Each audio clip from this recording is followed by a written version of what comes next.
स्वागत है एक बार फिर आपका आज की सबसे बड़ी खबर पर। लेटेस्ट जानकारी और सीधी तस्वीरें आपको लगातार TV9 भारतवर्ष दिखा रहा है। आपके साथ मैं हूं सुरभि शर्मा, मेरे साथ है मेरी सहयोगी निधि और साथी प्रतिमा। लगातार हमें डेटा मुशायरे के साथ बताएंगे किस तरीके से वोट बैंक के आधार पर ये बड़ी जीत कांग्रेस को कर्नाटक में हासिल हुई है, क्योंकि कर्नाटक में कांग्रेस की बड़ी जीत लगभग तय है और अब तक रुझानों के से जो तस्वीर साफ हो गई है कि कांग्रेस को स्पष्ट बहुमत मिलने वाला है और इसी जीत से कांग्रेस में नई ऊर्जा भी साफ नजर आ रही है। दिल्ली से बेंगलुरु तो कार्यकर्ता जश्न में नजर आ रहे हैं। कांग्रेस की विजय में अहम रोल अदा करने वाले DK शिव कुमार आज भावुक नजर आए, वहीं पूर्व मुख्यमंत्री सिद्धारमैया भी जोश में नजर आ रहे हैं और इस बीच कार्यकर्ता रंग गुलाल के साथ पटाखे फोड़ते हुए जीत का ये जश्न मना रहे हैं। और इस बीच कार्यकर्ताओं का जोश उस वक्त बढ़ गया जब राहुल गांधी उनके सामने आए। हालांकि आज खड़गे ने भी बड़ी बातें कही और राहुल गांधी जब सामने आए तो कार्यकर्ताओं का जोश बढ़ गया, क्योंकि वो राहुल गांधी को सुनना चाहते थे, जहां राहुल गांधी ने बड़ी बात कही है।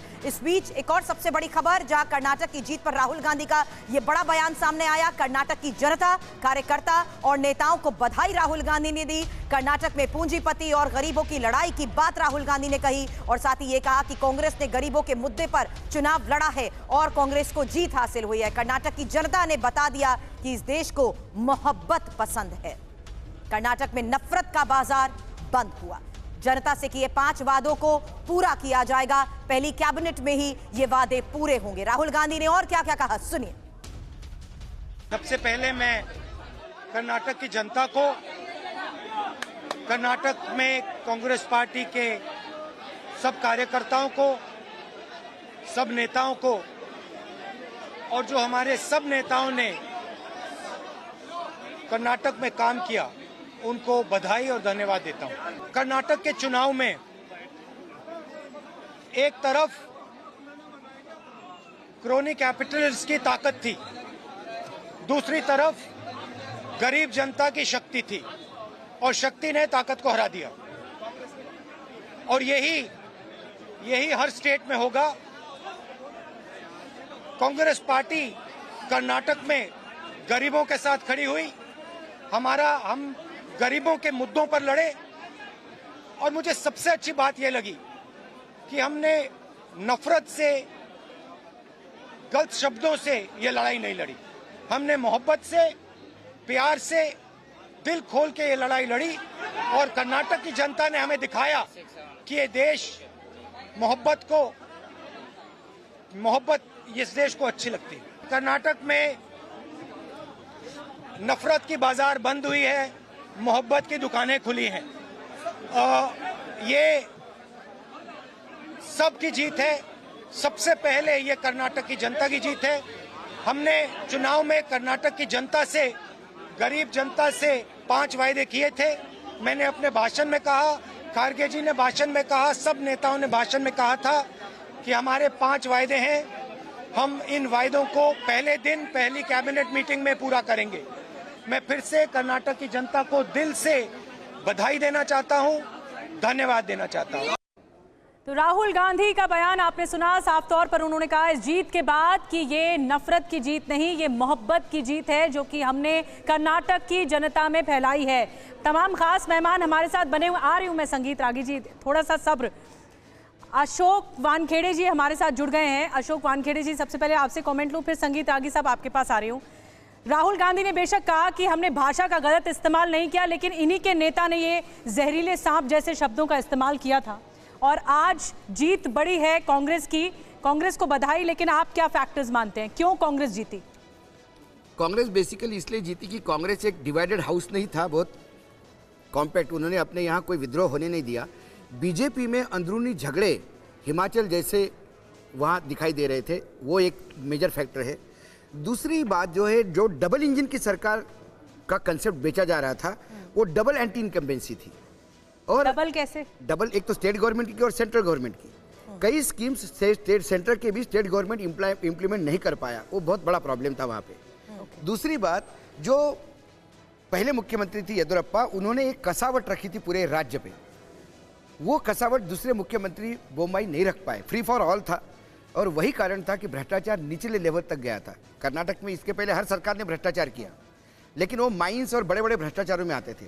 आम आदमी को इसकी इतनी चुभन नहीं होती थी। लेकिन जब पटवारी लेवल पे और तहसील लेवल पे भ्रष्टाचार पहुंच जाता है बुरा लगा है तो फिर लोगों को बुरा लगता है। और दूसरी बात, कर्नाटक में यूथ इस बार 9.5-10 लाख नए वोटर्स है।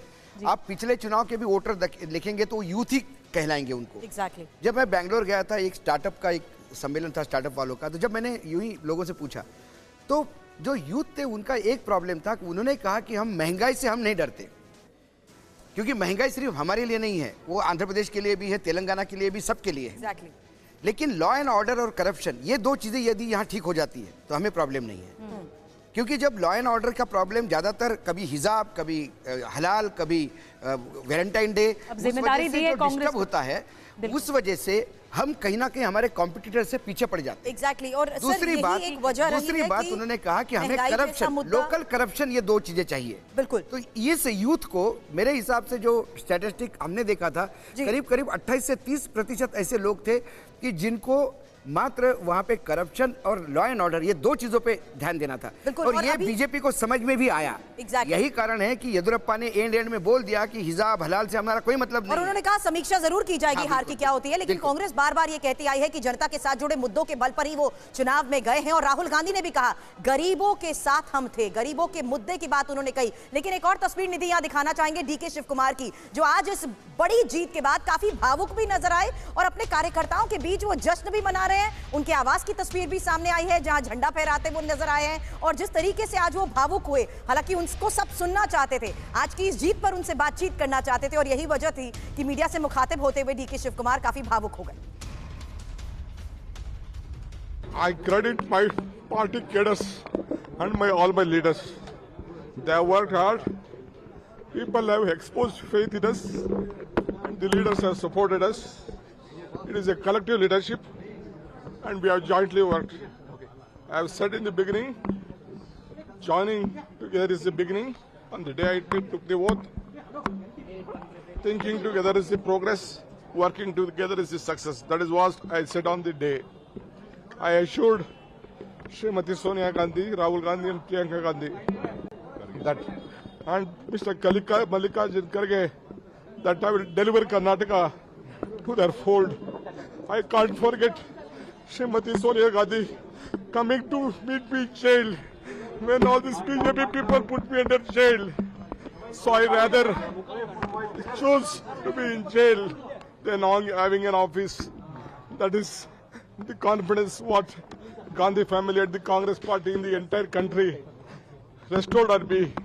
I thank all my leaders in the state, including Mr. Siddaramaiah, all the MLAs, all the party officers and the workers from the block to the booth level who took up the responsibility. It is not one effort, including my ACC office bearers, my general secretaries.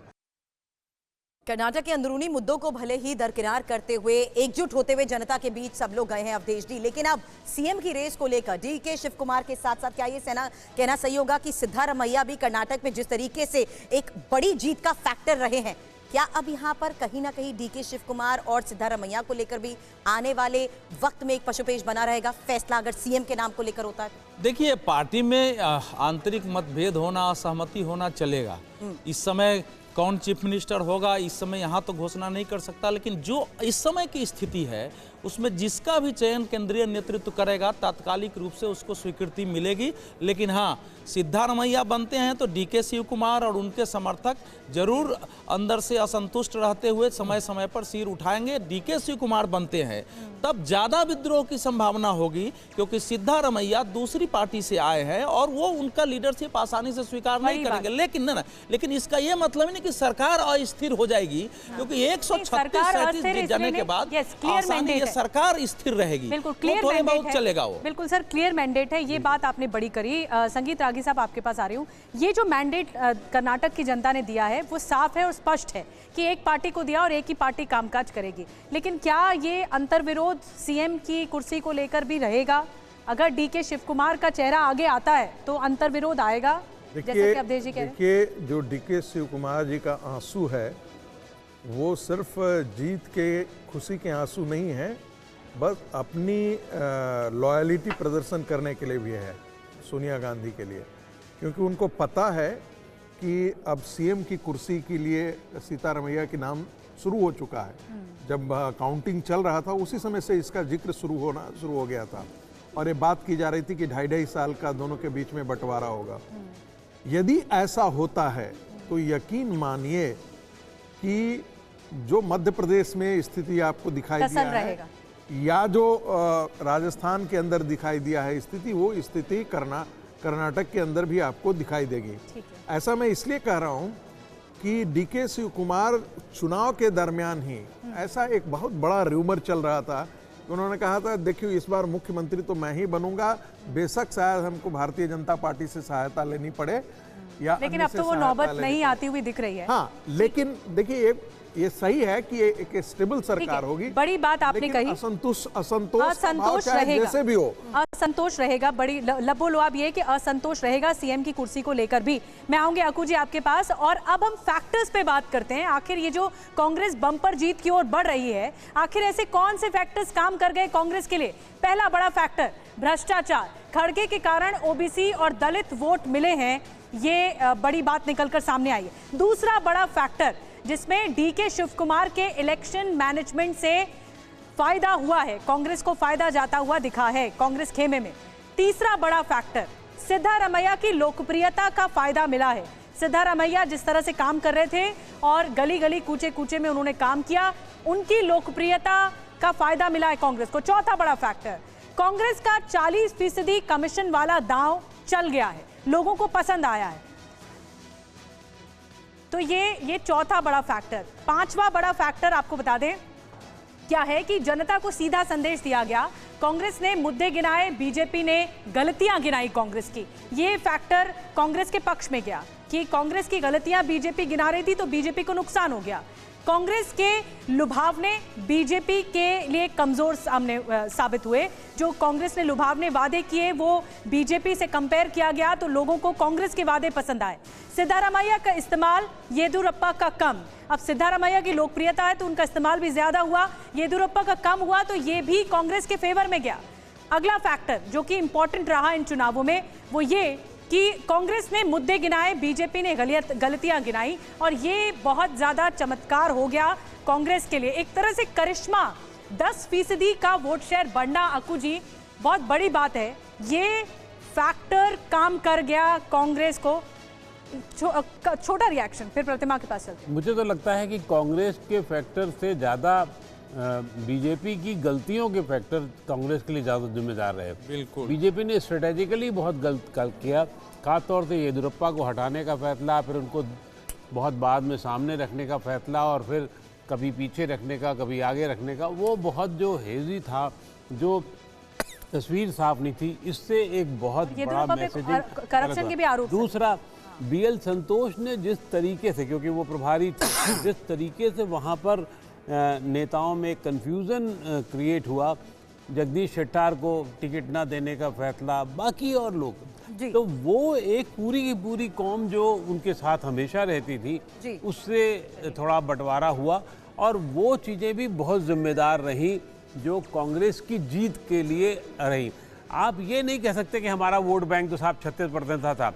आप उसके लिए नहीं लड़ते हैं आप जीतने के लिए। मैं प्रतिमा का रुख करना चाहूंगी इसी बात पर, क्योंकि प्रतिमा ये जानना बहुत जरूरी है कि जेडीएस के वोट बैंक पर असरदार सेंध कैसे कांग्रेस लगा पाई है। कौन से ऐसे इंपॉर्टेंट फैक्टर्स हैं जिसमें हम अभी तक SC ST की बात कर रहे थे, मुस्लिम की बात कर रहे थे, कुर्बा की बात कर रहे थे, क्या ऐसे फैक्टर्स हैं जो फिलहाल एनालाइज किए जा रहे हैं? देखिए, बहुत अच्छा विश्लेषण डेटा मोशाय लगातार TV9 के दर्शकों के लिए कर रहे हैं और एक एक सीट का विश्लेषण भी यहाँ पर किया गया है और मुझे नहीं लगता इतने अच्छे तरीके से कोई इसे समझा सकता है। लेकिन जिस विषय पर हम बात करने जा रहे हैं वो बहुत महत्वपूर्ण हो जाता है डेटा मोशाय, और वो ये है कि 224 सीटों का जो नतीजा आया है वो 2024 पर कितना असर डालेगा, क्योंकि 28 लोकसभा की सीटें हैं कर्नाटका में। तो अगर उसको समझा जाए कितना बड़ा रिफ्लेक्शन होगा। देखिए, अगर ये सेम रिजल्ट पार्लियामेंट में रिपीट, हाइपोथेटिकली मैं बोल रहा हूँ, रिपीट होता है तो आप देखेंगे, हम लोगों ने लिखा है, तो आज का दिन में देखिए टोटल कर्नाटक में 28 सीट्स है, बिल्कुल। कांग्रेस 18 सीटों में अभी जीतेगा। ये विधानसभा के रिजल्ट्स के विधानसभा रिजल्ट्स अगर सेम लोकसभा में रिफ्लेक्शन ठीक है।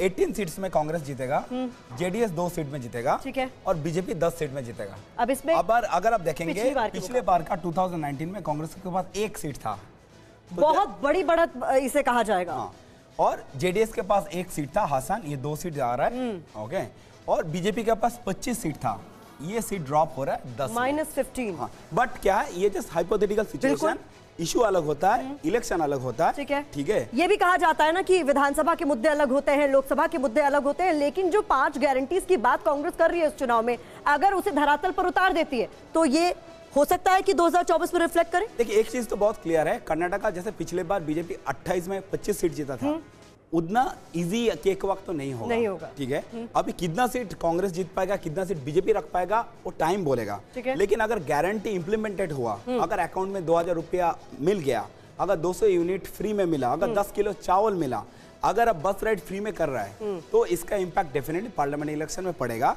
कितना अमाउंट में पड़ेगा वो अभी बोल नहीं सकते। सिनेरियो आप कह रहे हैं हाइपोथेटिकल जरूर है, लेकिन अगर 1% भी रिफ्लेक्ट करता है तो नुकसान बीजेपी को यहाँ साफ तौर पर डेफिनेटली होगा। कर्नाटक में बीजेपी 25 सीट्स रिपीट नहीं कर पाएंगे। ठीक है, वापस आपका रुख करना चाहूंगी सुरभि। बिल्कुल बड़ी बातें आपने कही और इसको लेकर एक्सपर्ट्स के साथ चर्चा करने से पहले अब जीत पर खड़गे की तरफ से क्या कहा गया है, क्योंकि कर्नाटक में जीत के मायने बहुत ज्यादा है प्रीति। ऐसे में खड़गे ने जो भूमिका निभाई है वो बहुत ज्यादा है। यहाँ पर सोनिया गांधी का जिक्र किया गया है, राहुल गांधी और प्रियंका को क्रेडिट खड़गे की तरफ से दिया गया है, और सीएम चुनने में जिस तरीके से लगातार सवाल हो रहे हैं उसका जवाब उन्होंने दिया कि कोई परेशानी नहीं होगी सीएम चुनने में, और विधायकों से बात करके ही सीएम के नाम पर जल्द फैसला भी हो जाएगा। तो बड़ी बात कही खड़गे ने, मल्लिकार्जुन खड़गे ने जब से कमान संभाली है, उन्होंने कांग्रेस अध्यक्ष के तौर पर लगातार उनकी बयानबाजी हर जगह सुर्खियां बन रही है। क्या कुछ कहा खड़गे ने, आइए सुनवाते हैं। हमारे पास एक प्रोसीजर होता है कि कहीं भी राज्य में कभी भी इलेक्शंस होते हैं तो हम लोग उस एक प्रोसीजर के तहत ही करते हैं। यहाँ के एमएलएज की मीटिंग बुलाते हैं, ऑब्जर्वर सेंट्रल ऑब्जर्वर जाते हैं, जाने के बाद वहाँ का जो ओपिनियन आएगा, जो कंसेंसस बनेगा वो हाईकमांड को बताएंगे, हम लोग उसमें सभी रहेंगे, राहुल जी रहेंगे, सभी लोग मिलके निर्णय वो लेंगे, वो बाद में की बात है। अब यही ठहरे ऐसा निर्णय कोई भी नहीं लेता, नहीं लिया। मेरे को 52 साल से इसका एक्सपीरियंस है, तो इसीलिए कृपया करके ऐसे क्वेश्चन मत पूछिए। मैं आज का चुनाव और आज का जीत ये जनता का जीत है, और जनता ने हमको जिताया है, और जनता ने एक भ्रष्ट सरकार को डिफीट दिया है, उनको हराया है। लेकिन हमको आगे बहुत कुछ करना है। जो वायदे हमने निभाए, वायदे हमको निभाना है, वो हम निभाएंगे। हमारी जो 5 गारंटी है, जिस गारंटी पे लोग विश्वास रखे, उन्होंने हमको वोट दिया है। खासकर महिलाएं, दलित, वंचित, जो ओबीसी के लोग और इवन अदर अपर कास्ट, सभी ने इसमें अपना सहयोग दिया है। तो इसीलिए मुझे बड़ी खुशी होती है कि ये जो कलेक्टिव लीडरशिप में हमने इलेक्शन लड़ा और इसको फल मिला। और इसके लिए मैं खास करके मैं ये कहूँगा कि हमको जो प्रोत्साहन मिला, खास करके जो सोनिया गांधी जी का और राहुल गांधी जी का और प्रियंका गांधी, ये सभी ने जो कैंप यहाँ करके हर जगह घूमे, हर जगह उन्होंने अपना प्रभाव डाला, और उनके प्रभाव से भी बहुत से एरिया में ये जो परिणाम निकले हैं उससे ये दर्शाता है। तो इसलिए मैं उनको भी धन्यवाद देता हूं और कंग्रेचुलेट करता हूं कि मेरी पार्टी आज इतनी बड़ी जीत हासिल की। इसका क्रेडिट उनको जाता है और सारे हमारे कार्यकर्ताओं को जाता है। तो इसीलिए मैं यही कहूँगा कि अगर आप अच्छा काम करेंगे तो लोग आपका साथ देंगे और आगे आने वाले दिनों में भी जहाँ जहाँ स्टेट के इलेक्शन होंगे वहाँ पर हम अपना जो आज की जीत है वैसा ही हम कोशिश करें। तो आज की जीत जो है वो जनता की जीत है। मल्लिकार्जुन खड़गे को आपने सुना। मैं जल्दी से अशोक जी आपके पास आ रही हूँ। जो रूरल कर्नाटक है वहाँ पर कांग्रेस की बहुत अच्छी बढ़त है और जो जेडीएस है उसका सीधा 5% जो वोट शेयर है वो कटकर सीधा कांग्रेस को चला गया। तो ये क्या मायने, इसके क्या मायने, क्या मतलब समझाता है? जेडीएस का जो मेजर गढ़ है वो पुराना मैसूर है, ओल्ड मैसूर। मांड्या, तुमकुर, हसन ये जिले आते हैं उसमें। रूरल बेंगलोर भी उसका पार्ट है। वह एक मुस्लिम तबका है, परसेंटेज है वोट का। मुस्लिमों को रिजर्वेशन और बजरंग दल को बैन, ये कहीं ना कहीं उल्टा पोलराइज करके गया है और एन ब्लॉक मुस्लिम वोट जो है वो कांग्रेस को टोटल शिफ्ट हो गया ऐसा दिखाई देता है। क्योंकि कांग्रेस का वोट शेयर बढ़ा तो जेडीएस का लिया है उन्होंने और जेडीएस को ही डेंट किया है कांग्रेस ने। लेकिन रूरल में कई जगह यदि आप तटीय कर्नाटका छोड़े, कई तरह के फ्रीबीज भी बोले ना फ्रीबीज कांग्रेस ने। सब जगह किसने फ्रीबीज नहीं बोले? आप जनता दल एस और बीजेपी का मैनिफेस्टो उठा के देखिए, कोई ज्यादा फर्क नहीं है। कोई 2000 बोलता है, कोई 5000 बोलता है। वो 5 रुपए दे रहे, 5 से 7 रुपए कर रहे, दूध पे सब्सिडी तीनों पार्टियां 5 से 7 कर रही है। कोई ज्यादा फ्रीबीज तो सभी दे रहे हैं। सवाल ये है कि एक कर्नाटक का ऐसा कोस्टल कर्नाटक छोड़ के कर्नाटक का कोई ऐसा एरिया नहीं जहां कांग्रेस ने बढ़त नहीं ली। ओकालिगा, लिंगायत, ये दोनों, लिंगायत तो बीजेपी का गढ़ था, लिंगायतों में भी कांग्रेस को बढ़त है। ओकालिका में कांग्रेस को बढ़त है, मुस्लिम्स में कांग्रेस को बढ़त है, दलितों में 10 की, आदिवासियों में 10 की 10 सीटें कांग्रेस को गई है। ओबीसी में बीजेपी को जरूर बढ़त है लेकिन वो मार्जिनल है। यही कारण है कि आपको ये पूरे कर्नाटक में कांग्रेस ने अचीव किया है।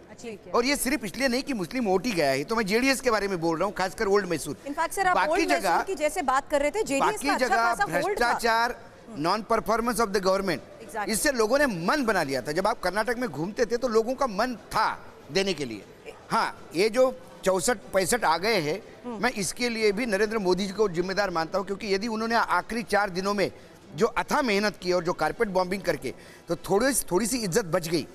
नहीं तो यदि वो 40 पे चले जाते हैं जैसा। हार के फैक्टर्स पे चर्चा करते हैं सर। वो मैं दिखाना भी चाहूंगी क्योंकि यहाँ पर जीत के फॉर्मूले की लगातार हम बात कर रहे हैं, जीत के फैक्टर्स की बात कर रहे हैं। अब हार के क्या क्या मेजर फैक्टर्स रहे हैं उस पर जरा चर्चा करेंगे। क्योंकि ये जिस तरीके से बड़ा फैसला जनता की तरफ से कर्नाटक में आया है, वहां बीजेपी नेता येदियुरप्पा ने हार को तो फिलहाल मान लिया है और हार की समीक्षा की बात भी उनकी तरफ से कही गई है, लेकिन कर्नाटक के विकास में योगदान देते रहेंगे, ये बड़ी बात कही है। और येदियुरप्पा ने इस बीच मीडिया से मुखातिब होते हुए कार्यकर्ताओं को भी कहा कि वो घबराए नहीं, लोकसभा चुनाव की तैयारी में अब वो जुट जाएं, क्योंकि अभी जो नतीजे आए हैं उसकी जल्द समीक्षा भी जरूर की जाएगी। हार स्वीकार भी की है और हार की समीक्षा की बात भी की गई। क्या कहा येदियुरप्पा ने, सुनिए। Victory and defeat are not new to Bharatiya Janata Party. Started with only 2 seats. BJP has grown to form the government in the state on its own strength. Party workers need not to be panicked by these results. Although the BJP government under the leadership of the popular Prime Minister Shri Narendra Modi ji has given a pro-development administration in the state, we have lost the election. We will introspect about the party's setback. We will give all cooperation for the development of the state. I respectfully accept this verdict of the people of the state. I want to thank the voters of the Karnataka state. तो येदियुरप्पा को आप सुन रहे थे, हार स्वीकार की है। लेकिन इस बीच तस्वीरें आपको भूपेश बघेल की दिखा रहे हैं। छत्तीसगढ़ के मुख्यमंत्री मंदिर में दर्शन करने गए हैं, हनुमान मंदिर दर्शन करने गए हैं भूपेश बघेल। और इस जीत के बाद, कांग्रेस की इस जीत के बाद हर ओर से यह खुशी की लहर है। इस वजह से दर्शन करने गए हनुमान जी के। एक तरह से बजरंग बली का आशीर्वाद कांग्रेस के पास आ गया है। और अवधेश जी, ये बड़ी बात है, बजरंग बली का आशीर्वाद मिलना शायद किसी और को चाहिए था, उम्मीद कहीं और से आ रही थी, लेकिन बजरंग बली का आशीर्वाद कांग्रेस को मिला। नहीं, बजरंग बली का आशीर्वाद कांग्रेस को इस समय मिला, इसको तो कोई नकार ही नहीं सकता है। इसको तो इस समय हम नकार नहीं सकते हैं। लेकिन ये देखना पड़ेगा कि अगर कांग्रेस स्वयं मान रही है बजरंग बली का आशीर्वाद मिला है, तो ये फिर उसी नीति की स्वीकृति है जो भारतीय जनता पार्टी या आरएसएस देश में चाहती थी कि एक समय सभी पार्टियां धीरे धीरे हिंदुत्व के मुद्दे पर आएंगे। नहीं, बीजेपी ने जैसे जोड़ा था बजरंग दल को बजरंग बली से, तो वो बात कंसोलिडेट नहीं हो पाई, बीजेपी के पक्ष में नहीं जा पाई। मैं समझ गया आपकी बात। तो मैं पहली बात बताया कि ये इसका मतलब यही हुआ कि कर्नाटक में हिंदुत्व बजरंगबली मुद्दे थे, वो किसके पक्ष में गया ये दूसरी बात हो गई, क्योंकि कांग्रेस के नेता ने भी घोषणा कर दी थी कि हमारी सरकार आएगी तो हम राज्य भर में बजरंगबली के मंदिर बनाएंगे, पुराने बजरंगबली के मंदिर का जीर्णोद्धार कराएंगे, युवाओं तक बजरंगबली का विचार पहुंचाएंगे। दूसरी बात ये होती है कि देखिए आपका कैंडिडेट बजरंगबली का प्रतिनिधित्व करता है कि नहीं करता है, इस पर मूलतः वोट निर्भर कर रहा था। अगर बीजेपी ने ऐसे लोगों को उम्मीदवार बनाया जो दूसरी पार्टी से आए थे, या वहां ऐसे लोग थे जो वहां के मूल नेताओं के विरुद्ध करे थे, तो उनको पार्टी कार्यकर्ता और समर्थक बजरंगबली का प्रतीक नहीं मान सकते थे। नरेंद्र मोदी तो हो सकते हैं प्रतीक, अमित शाह हो सकते हैं, लेकिन वह स्थानीय उम्मीदवार नहीं हो सकता है। तो मूल बात जो थी, चाहे आप जितना विश्लेषण कर लीजिए, जैसा अक्कू जी ने कहा, मैं पूरा विश्लेषण करके देख रहा हूं कि भारतीय जनता पार्टी के टिकट में गलत लोगों का चयन, येदियुरप्पा का आवश्यकता से अधिक वर्चस्व, उसके विरुद्ध विद्रोह, ये कारण मूल रहा है भाजपा का अंदरूनी कलह। कार्यकर्ता नेता मोदी की सभाओं में आके तालियां बजाते थे, नारे लगाते थे, लेकिन स्थानीय स्तर पर जाकर के या तो घर बैठते थे या फिर उसके खिलाफ काम कर रहे थे ज्यादातर जगह। कांग्रेस की ये अलग अलग फैक्टर्स रहे हैं अक्कू जी, ये देखिए, और इस पर मैं आपका जवाब भी चाहूंगी, क्योंकि जिस तरीके से कांग्रेस का ये जीत का फॉर्मूला सामने आया है, क्या इसमें एससी, एसटी, साथ ही मुस्लिम और कुर्बा और साथ ही अलग अलग वोट फैक्टर्स को लेकर ये डिटेल अब आपके सामने भी होगी, जहां पर देखिए किस तरीके से खास तौर पर सबसे पहले हम यहाँ सेंट्रल कर्नाटक को लेकर तो रिजल्ट दिखा रहे हैं, लेकिन यहाँ सेंट्रल कर्नाटक में अगर देखिए तो 7 बीजेपी के खाते में गई है, 25 कांग्रेस के पास आई है, जबकि जेडीएस 2 और अन्य के पास 1। और महत्वपूर्ण ये भी है कि किस तरीके से अब कर्नाटक के इस फैक्टर में तटीय कर्नाटक को लेकर भी खास तौर पर जिक्र किया जा रहा है। तटीय कर्नाटक को लेकर जिक्र इसलिए भी क्योंकि यहां पर देखिए 13 बीजेपी के खाते में गई हैं, 8 कांग्रेस के पास आई हैं और जेडीएस और अन्य यहां पर खाता भी नहीं खोल पाए हैं। किसको कितनी सीटें मिली हैं ये हम यहां पर दिखा रहे हैं। ग्रेटर बेंगलुरु की बात करेंगे, 16 बीजेपी के खाते में गई हैं और 16 यहां कांग्रेस को भी मिली है। जेडीएस और अन्य का कोई खाता ही यहां पर नहीं खुल पाया है। इसलिए अलग अलग फैक्टर्स की यहां पर जिस तरीके से हम चर्चा कर रहे हैं, अलग अलग जोन्स के लिहाज से, ये देखिए किस तरीके से कांग्रेस को यहां पर हैदराबाद, कर्नाटक का यहां पर देखिए 31 सीटें यहां पर थी। बड़ी जीत कांग्रेस को मिली है 20 और बीजेपी के खाते में गई हैं 8, जबकि जेडीएस को 2 से संतोष करना पड़ा और अन्य के खाते में महज 1 सीट आई है। हालांकि जिन फैक्टर्स की अक्कू जी यहां पर बात कर रही हूं उस पर मैं चाहूंगी आपका जवाब, क्योंकि लिंगायत फैक्टर देखिए यहां पर 34 बीजेपी, कांग्रेस की 67, जबकि यहां पर 1 अन्य के खाते 7 जेडीएस और 1 अन्य के खाते में भी गई हैं। मैं इंफॉर्मेशन वॉल का भी यहां पर निधि अब रुख करना चाहूंगी, क्योंकि इंफॉर्मेशन वॉल पर भी इसी बारे में चर्चा को हम आगे बढ़ाने की कोशिश करतेंगे, ये जानते हुए कि आखिर वो कौन से बड़े फैक्टर्स हैं जो इस जीत में बड़ा रोल प्ले करते हैं। क्योंकि कांग्रेस जिस तरीके से बीजेपी से डबल इन आंकड़ों के लिहाज से नजर आ रही है, अभी तक की टाली भी देखिए जहां बीजेपी 66, कांग्रेस 135 और जबकि जेडीएस 19 और अन्य के खाते में 4, ये टाली नजर आ रही है इस वक्त की। लेकिन कौन से इंपॉर्टेंट ऐसे फैक्टर्स हैं जिसके बिना पर कांग्रेस को ये बड़ी जीत मिली है, और किस तरीके से लिंगायत वोट बैंक को लेकर जो हम बात करते आए हैं, लिंगायत फैक्टर की जिस तरीके से हम बात कर रहे हैं, वहां देखिए बीजेपी के खाते में जाती है 34 और 67 कांग्रेस जीत हासिल कर पाई है, 7 जेडीएस और अन्य के खाते में महज 1। ये बहुत इंपॉर्टेंट फैक्टर है। किसको कितनी सीट मिली है ये फिलहाल इस वक्त टैली में नजर जरूर आ रहा है, लेकिन ये अक्कू सर कितना इंपॉर्टेंट फैक्टर साबित हुआ है जीत के लिहाज से भी? देखिए, जहाँ तक जीत का सवाल है, कांग्रेस ने, जैसा हम सब लोग जानते हैं कि कर्नाटक 6 हिस्से में बटा है और 6 हिस्से का पूरा एक शुरुआत के दौर पे वो पैन कहीं नहीं नज़र आ रहा था, अलग अलग वोटिंग पैटर्न हुआ करते थे। लेकिन कांग्रेस की इस जीत ने ये साबित किया कि वो जीत का पैटर्न भी एक हो सकता है।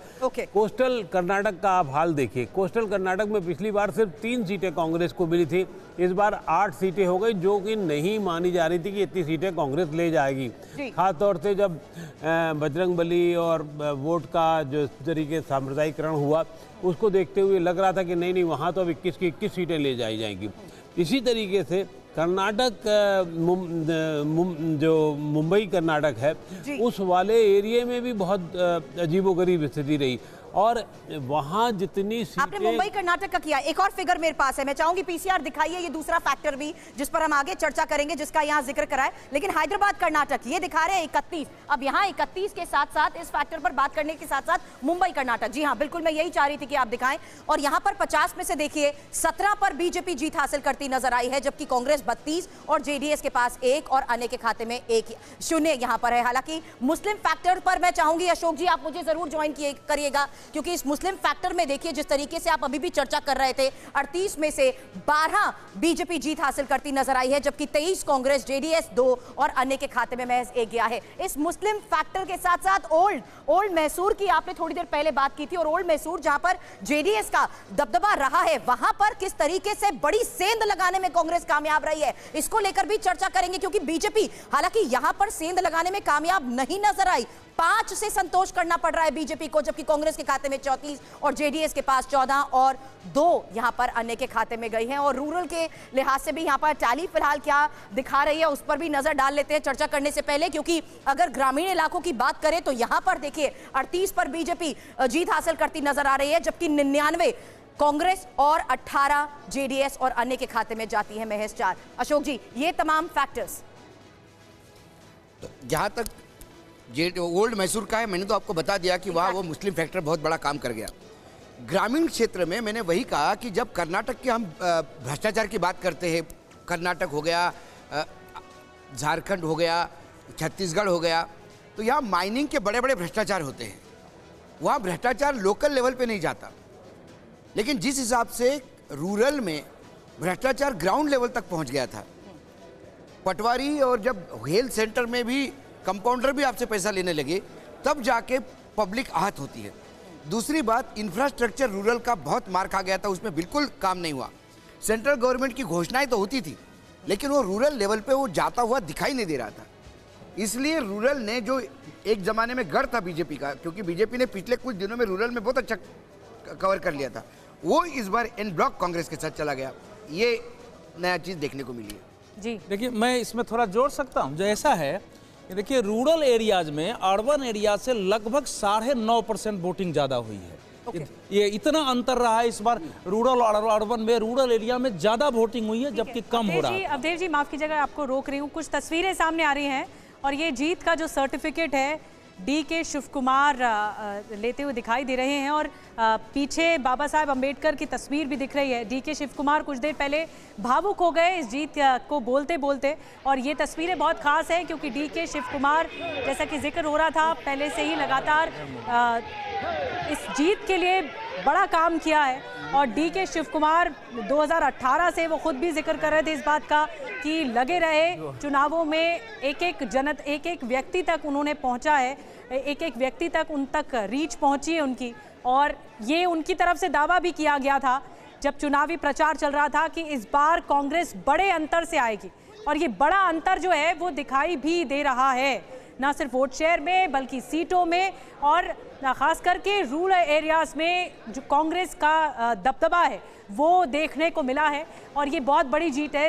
इसके अलावा जो लिंगायत वोट फैक्टर है या मुस्लिम फैक्टर है, तमाम बड़े फैक्टर्स के बारे में चर्चा हो रही है, लेकिन इस बीच जो मैन ऑफ द मोमेंट है वो है डी.के. शिव कुमार, जिनकी तस्वीरें हम आप तक पहुंचा रहे हैं। और कुछ और फैक्टर्स हैं जो कि काम कर गए कांग्रेस के पक्ष में इन चुनावों को लेकर। वो कौन से फैक्टर्स हैं? देखिए, एससी फैक्टर जो शेड्यूल कास्ट फैक्टर है, 36 सीटें आती हैं, और इसमें अगर आप देखें तो डिटेलिंग ये है कि बीजेपी को 12 सीटें गई, कांग्रेस को 21 और जेडीएस को 3, अदर्स को 0। इसके अलावा एसटी फैक्टर बहुत बड़ा है इन चुनावों में, और इस फैक्टर की वजह से ये जो वोट शेयर है वो बदला है जीत में। कांग्रेस को देखिए 14 सीटें, एसटी फैक्टर का इतना असर, 14 सीटें, और जेडीएस को 1, नुकसान जेडीएस को भी और बीजेपी को भी। अर्बन का क्या हालात हैं ये देखते हैं। अर्बन सेक्टर में जहां पर सीटें आती हैं, शहरी इलाके 65 सीटें आती हैं, 65 सीटें में से बीजेपी को 28, जहां पर कहते हैं कि अर्बन में एलीट क्लास जो है बीजेपी को ज़्यादा जाता है। कांग्रेस को 35, जेडीएस को 1, अदर्स को 1। यहाँ पर कांग्रेस को जो अर्बन फैक्टर है, शहरी इलाके का फैक्टर, वो भी कांग्रेस के पक्ष में जाता हुआ दिखाई दिया। तो ये 3 फैक्टर्स और ज़्यादा इंपॉर्टेंट है। अब वोकालिंगा, जो कि अशोक जी कुछ देर पहले कह रहे थे, ये फैक्टर भी इंपॉर्टेंट है, और ये जो कास्ट है वो वो पूरी तरह से कांग्रेस में क्लीन स्वीप आ रही है। यहाँ पे देखिए, बीजेपी को 25, कांग्रेस को 60, जेडीएस को 14, अदर्स को 2। ये फैक्टर बहुत इंपॉर्टेंट है। और अशोक जी, यही आप जिक्र कर रहे थे, वोकालिंगा फैक्टर, जो कि कुछ देर पहले डेटा मुशाय ने भी कहा, 3 फैक्टर्स में से ये फैक्टर बहुत इंपॉर्टेंट है। ये जेडीएस का गढ़ था। वोकालिंगा एक जेडीएस का वोट माना जाता है। वो पहली बार इतनी बुरी तरह से छिटक के आ गया, तो कहीं ना कहीं उनको ये लगा कि त्रिशंकु विधानसभा हो जाती है तो वो स्टेबल नहीं रहती, तो उस स्टेबिलिटी के लिए उन्होंने ये दिया। दूसरी बात, एक बात और इस चुनाव में देखने को मिली, यदि वो भी आप डाटा यदि निकाल सके, ये जितने दल बदलू थे, चाहे जो लोग बीजेपी में चले गए या कांग्रेस में चले गए, उनमें से ज्यादातर सब लोग चुनाव हार गए।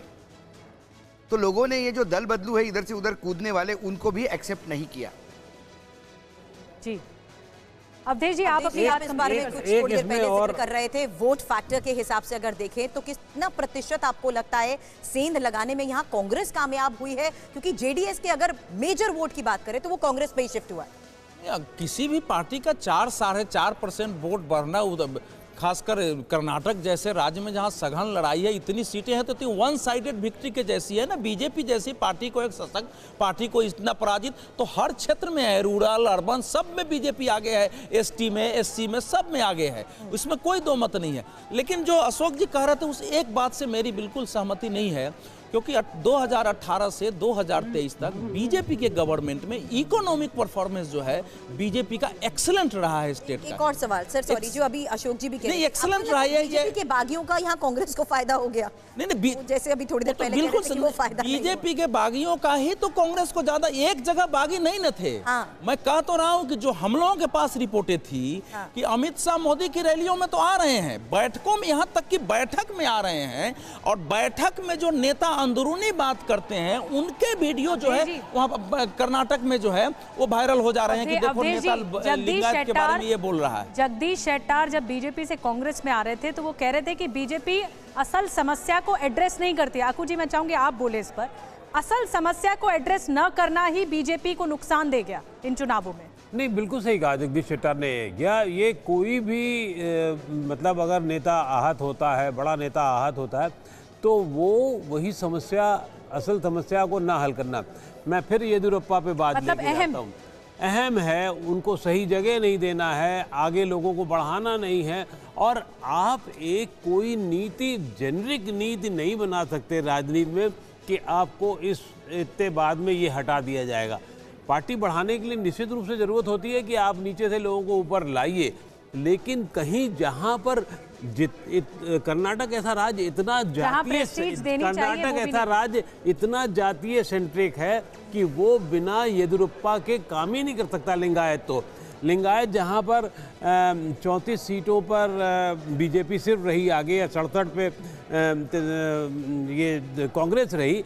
अब सबसे बड़ी समस्या अब आने वाली है, क्या ये लिंगायत वोट बैंक लोकसभा में फिर इसी हालत में रहेगा या छितर जाए या फिर वापस आ जाएगा? और ये बीजेपी की जान निकल रही होगी, इस समय दुखदुखी हो रही होगी।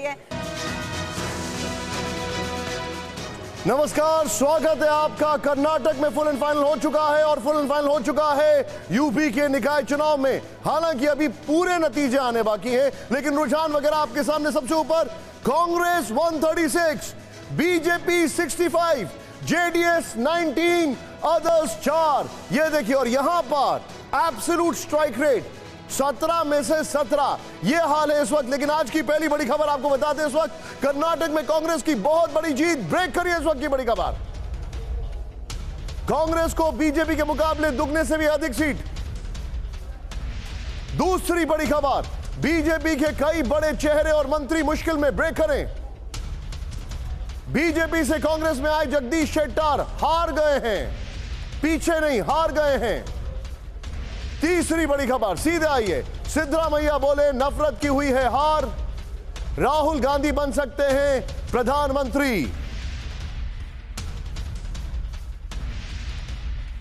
इस सब के बीच में एक और बड़ी खबर सीधे आइए, जीत पर बोले खड़गे, मिलकर लड़ने से मिली कामयाबी, कांग्रेस अध्यक्ष 2024 के लिए भरी हुंकार। छठी बड़ी खबर, सीएम बोम्बई ने कबूल की अपनी हार, येदियुरप्पा बोले भरोसा ना खोए कार्यकर्ता। सातवीं बड़ी खबर, यूपी के मेयर चुनाव में बीजेपी की क्लीन स्वीप। यूपी के मेयर चुनाव में बीजेपी की क्लीन स्वीप, यह इस वक्त की बड़ी खबर मैं आपको बता रहा हूं। मेयर पद की सभी 17 सीटों पर बीजेपी की रिकॉर्ड जीत।